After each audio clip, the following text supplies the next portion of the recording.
मेरे को जय श्री कृष्णा, राधे राधे। तो आज लड्डू गोपाल की एक ऐसी सत्य लीला सुनाते हैं जिसको सुनकर आपको लड्डू गोपाल से और अधिक प्रीति हो जाएगी। तो ये जो सत्य लीला कथा है ये है रेखा जी की, मध्य प्रदेश से। तो रेखा जी, ये जो अभी कुंभ चल रहा है, महाकुंभ, और इस साल का कुंभ बहुत वर्षों के बाद 144 साल के बाद आया है। मतलब आपके जब 2 जन्म हो जाएंगे तब कहीं जाके ये कुंभ का आपको संयोग मिलेगा, स्नान मिलेगा। इतना पुनीत है, इतना पवित्र है।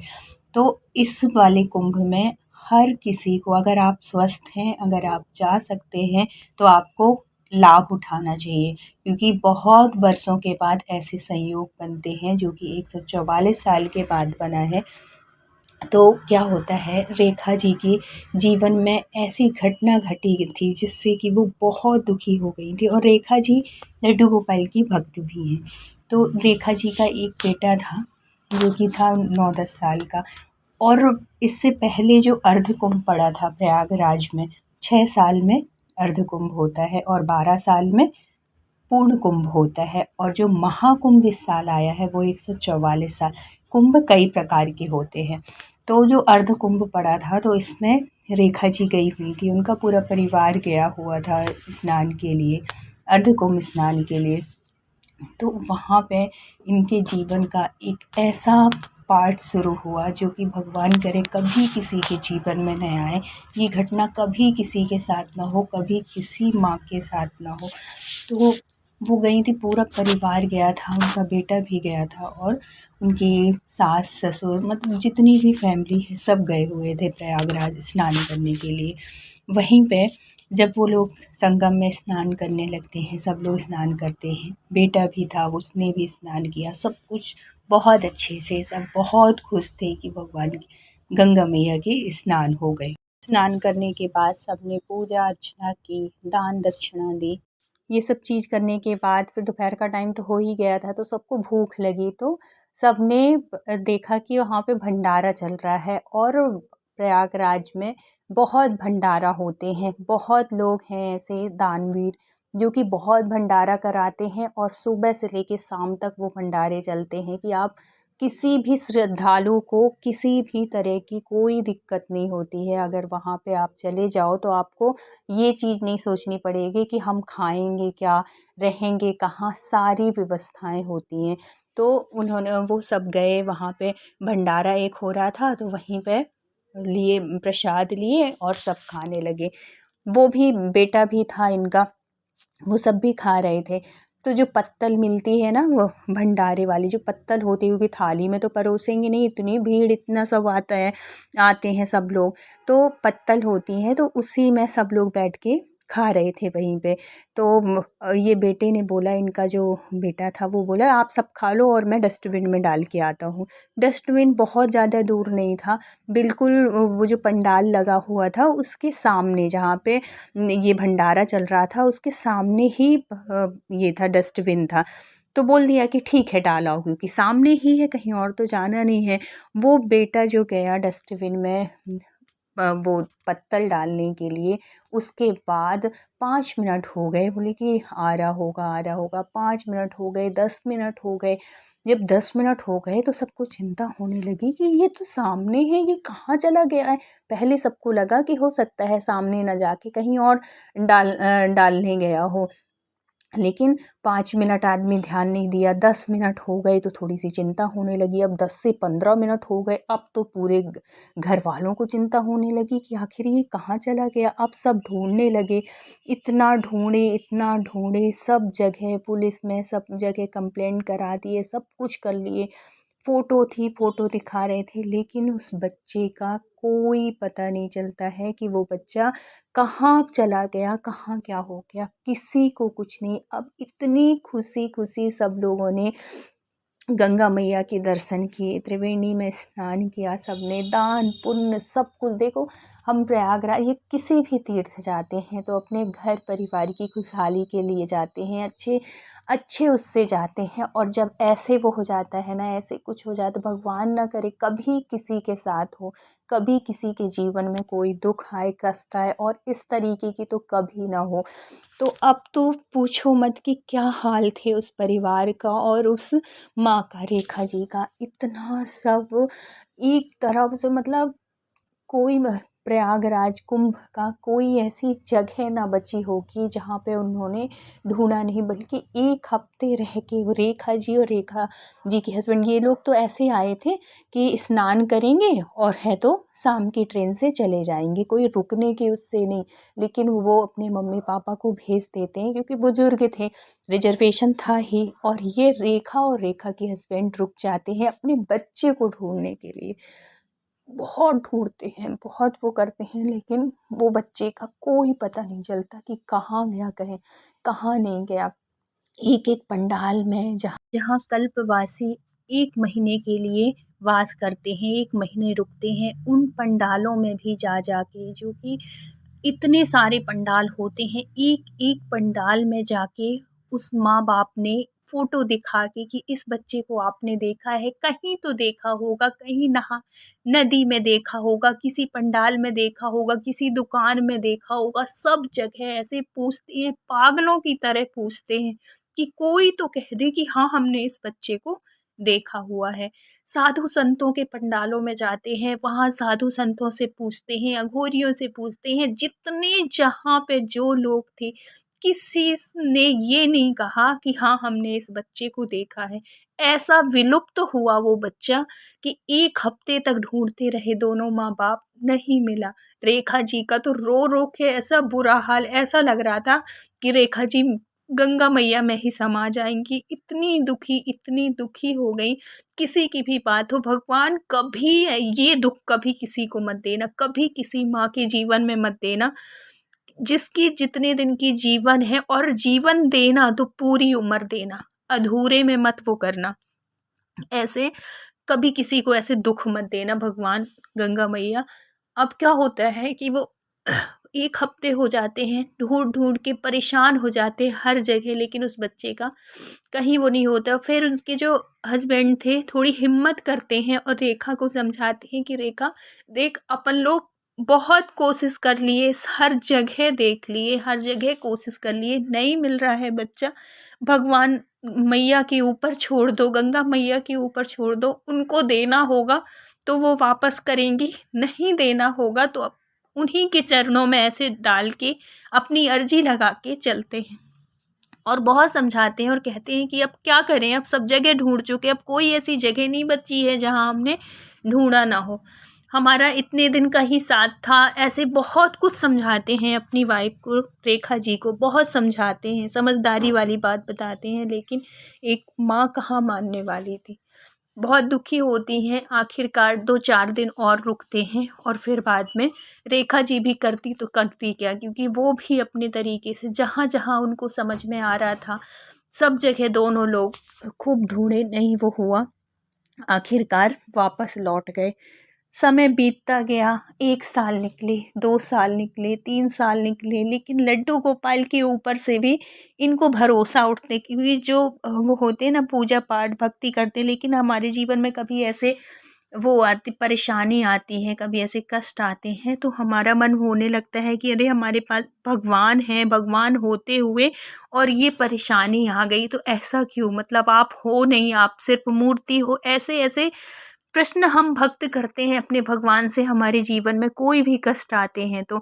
लेकिन भगवान के ऊपर भरोसा रखना चाहिए। कभी कभी ऐसा समय होता है, संयोग होते हैं जो कि कष्टदायी होते हैं, और वो समय भी बीतता है, ऐसी बात नहीं है, हर समय बीतता है, सुख दुख सब, ये धूप छाँव सब समय है, आते जाते रहते हैं। लेकिन इतनी हिम्मत कैसे आएगी, ये हिम्मत आएगी समझदारी से। किसी के समझाने से इंसान नहीं समझता, जब तक इंसान खुद को नहीं समझाता है ना, तब तक कोई नहीं समझ पाता। अब घर परिवार के सब उसको बहुत समझाते, बहुत वो करते, मन बहलाने की उसकी कोशिश करते, लेकिन जिसका इतना बड़ा बच्चा वो हुआ हो तो वो कैसे समझेगी। लेकिन भक्ति करती रही वो ठाकुर जी की बिना मन के ही, मतलब वो जब भी पूजा करती अपने बच्चे के लिए ही मांगती कि हे भगवान जहाँ भी हो, भले नहीं मिला है लेकिन उसको सुरक्षित रखना, और कभी मेरे सुनने में ना आए कि वो है नहीं, जहाँ भी है बस सुरक्षित रखना उसको, और मुझे विश्वास है कि वो कहीं ना कहीं तो होगा ही। ऐसे उनके मन में ये बात हमेशा आती थी, और वो अपने कन्हैया से हमेशा कहती थी कि हे कन्हैया उसको सुरक्षित रखना, और मुझे विश्वास है वो मिलेगा मुझे, ऐसे वो कहती थी। सब हार चुके थे, अब इतने दिन हो गए, इतने साल हो गए, सबके मन में ये आ चुका था कि नहीं है अब वो, लेकिन रेखा जी नहीं मान रही थी। रेखा जी सब कुछ, कोई भी अगर कुछ ऐसा कहता ना तो उसको गुस्सा होने लगती, कहती कि नहीं ऐसे मत बोलो, है वो जहाँ भी है सुरक्षित है, मुझे भरोसा है अपने कन्हैया के ऊपर, वो जरूर मिलेगा, ऐसे कहती।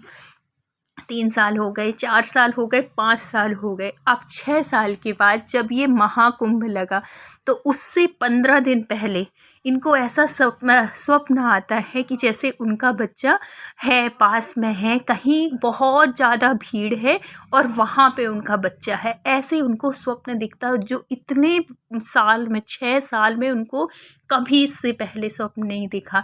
और जब ऐसा स्वप्न दिखता है ना कि बहुत ज़्यादा भीड़ है और मेरा बच्चा है, मिल गया है मुझे, मैं पीछे से ऐसे पकड़ के उसको कह रही हूँ, उसका नाम था हर्ष था, कह तो ऐसे पीछे से हाथ करके कहती है अरे हर्ष कहाँ थे तुम, ऐसे करके ये स्वप्न देखती हैं। जब ये स्वप्न देख के ही उनको इतनी खुशी होती है, ऐसा लगता है कि जैसे उनका हर्ष मिल गया हो, और बहुत ज़्यादा खुश हो जाती हैं। फिर अपने कन्हैया के पास जाती हैं और उनसे कहती हैं कि हे कन्हैया ये क्या संकेत दे रहे हो, इतने दिनों में मुझे कभी उसका स्वप्न नहीं आया, लेकिन ये स्वप्न क्यों आया, मुझे क्या संकेत दे रहे हो, मिलेगा ना मेरा हर्ष, ऐसे कह के बहुत दुखी हो जाती हैं और अपने कन्हैया से अर्जी लगाती हैं। फिर वो अपने घर में बताती हैं, अपनी सास से बताती हैं, सब लोग थे, सब सुनते हैं ये स्वप्न की बात। तो जब वो कहती हैं कि बहुत भीड़ थी और हर्ष दिखा है, तो इनके जो ससुर थे वो कहते हैं कि बेटा बहुत भीड़ थी, तो इस साल तो कुंभ लगने वाला है, और कुंभ में ही, और वो भी ये महाकुंभ लगने वाला है, और भीड़ तो वहीं होती है, कुंभ में ही होती है इतनी ज़्यादा भीड़, तो चलो अपन चलते हैं, हो सकता है अपना हर्ष मिल जाए, ऐसे कहते हैं। सुनकर घर वाले सब बहुत खुश हो जाते हैं, एक उम्मीद सी जगती है कि हो सकता है कन्हैया का ये कुछ संकेत हो, कुछ हमें संकेत कर रहे हो, संकेत के, क्योंकि भगवान हमेशा संकेत के माध्यम से ही बातें बताते हैं, अनुभूति कराते हैं, उनके यही संकेत होते हैं। अब सब बहुत खुशी खुशी, उनको एक अंदर से ये खुशी है कि अब हम जाएंगे, हमारा हर्ष मिल जाएगा और हम हर्ष को ले आएंगे अपने साथ, और सब रिजर्वेशन करवा लेते हैं फिर दोबारा, और फिर महाकुंभ में जाते हैं, अपने कन्हैया से अर्जी लगा के, अपने कुल देवी देवताओं से अर्जी लगा के कि हे भगवान हमारा हर्ष मिल जाए, ये वो प्रार्थना करके निकलते हैं घर से। और जो कुंभ में पहुंचते हैं वहाँ गंगा मैया के स्नान करते हैं, संगम में स्नान करते हैं, फिर वही दान दक्षिणा पुण्य सब कुछ, दीपदान सब कुछ करते हैं वहाँ पे, और भगवान से, माता से, गंगा मैया से प्रार्थना करते हैं कि हे माँ भगवती, 6 साल पहले तुमने विछोह कराया था, छूटा था हमारा बच्चा, हम वापस कर दो, अब इतने दिन हो गए, इतने वर्ष हो गए हैं, सारे पूरे परिवार की यही अर्जी लगाते हैं कि हे गंगा मैया हमें हमारा हर्ष लौटा दो, और ऐसे प्रार्थना करते हैं, और फिर वही लौटते हैं ढूंढने के उससे, हर मतलब उनकी नज़र में हर एक इंसान के ऊपर ऐसा लगता है कि हम हर किसी को देखते चलें, कहीं वो तो नहीं है, कहीं हमारा हर्ष तो नहीं है, किसी ऐसे बच्चे को देखती ना जो जो 18-19 साल का बच्चा है, उसको देखती तो उसको अपने हर्ष से छवि में लाने की कोशिश करती कि कहीं वही तो नहीं है, ऐसे मतलब पूरे, अब कहाँ भूख लगी, कहाँ प्यास लगी, किसी को कुछ सुध नहीं, शाम के 5 बज जाते हैं, तब उनकी सास कहती हैं कि बेटा कुछ खा लो, बहुत टाइम हो गया है। तब उनको ध्यान आती है दोनों हस्बैंड वाइफ को कि हाँ तू कुछ खाया भी नहीं है। फिर उनको लगता है कि अरे मम्मी पापा भी तो बुजुर्ग हैं, इनको भी तो कुछ खिलाना चाहिए। मतलब सब खो गए कि हम आए हैं तो हमें हर्ष मिलेगा इस उसमें।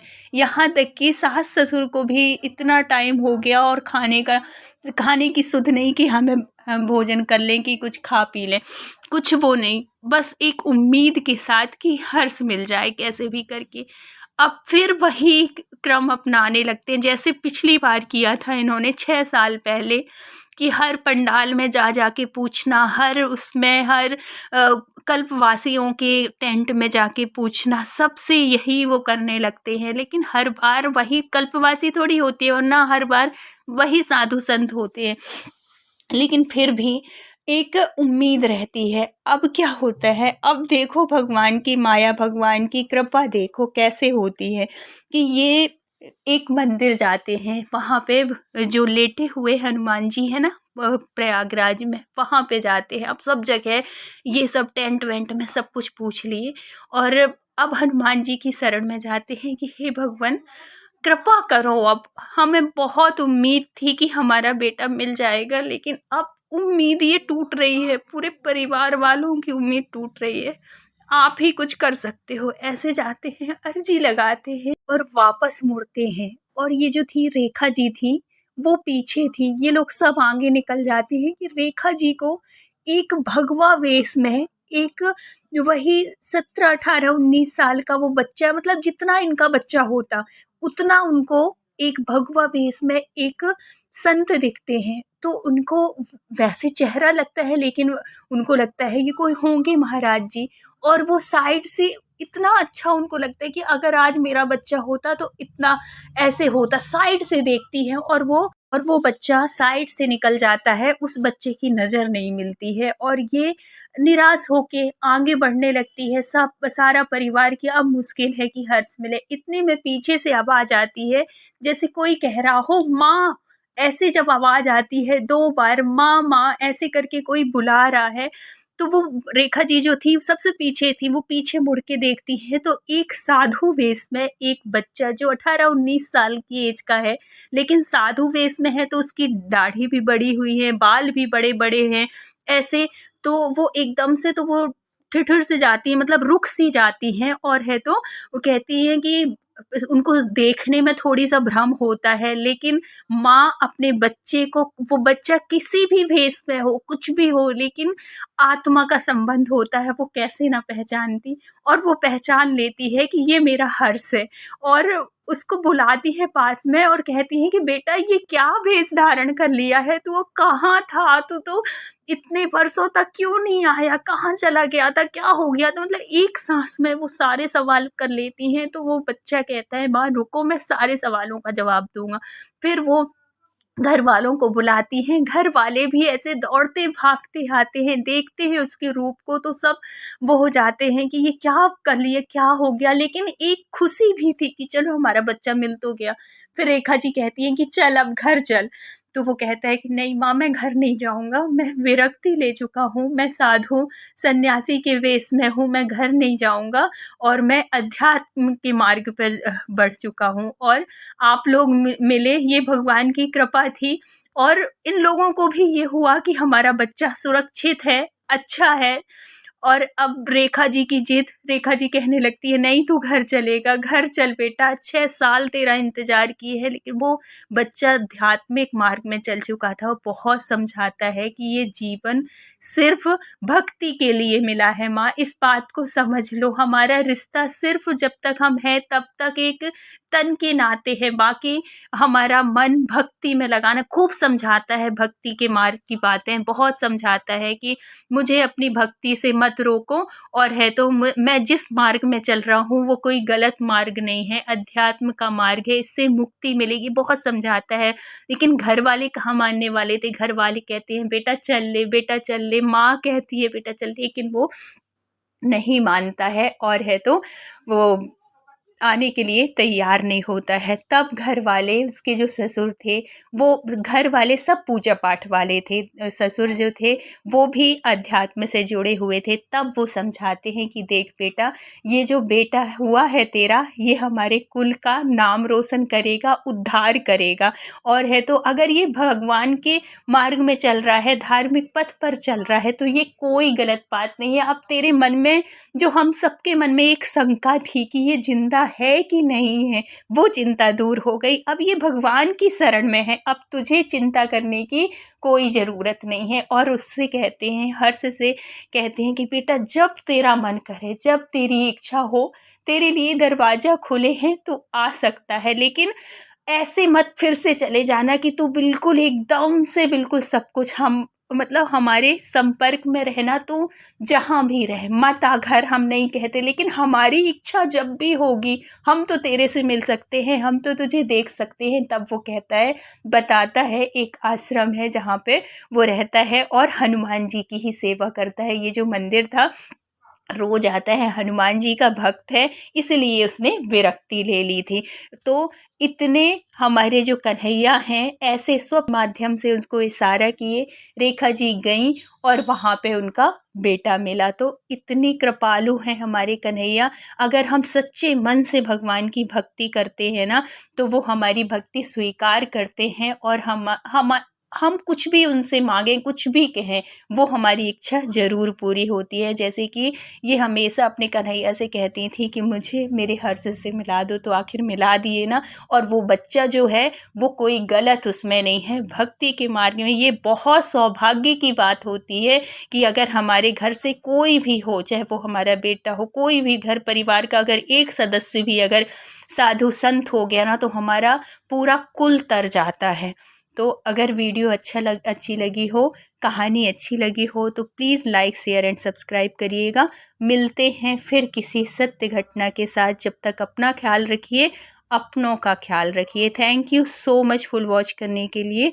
राधे राधे।